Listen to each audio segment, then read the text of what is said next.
Fire পাপ্পুর দিন শেষ, exhaust জোনের বাংলাদেশ। এখন আমরা অরিজিনাল কার্বন ফাইবারের উপর ফায়ার টেস্টিং করব। যেইগুলো অরিজিনাল কার্বন ফাইবার ওইগুলা আগুনের তাপে কিছুই হবে না। বাংলাদেশের ম্যাক্সিমাম এক্সজস্টেই hydro dipping sticker carbon colour করা থাকে। আর অরিজিনাল কার্বন বা রিয়েল কার্বন ফাইবার অনেক এক্সপেন্সিভ হয়ে থাকে।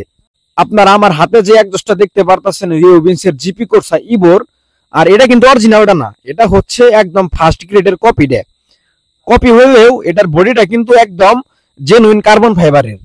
তো এখন আমরা কার্বন ফাইবারের উপর ফায়ার টেস্টিং করতেছি। আপনারা দেখতে পারতেছেন আমরা অনেকক্ষণ যাবত আগুনটাকে এক্সজস্টের বডিতে তাপ দিচ্ছি।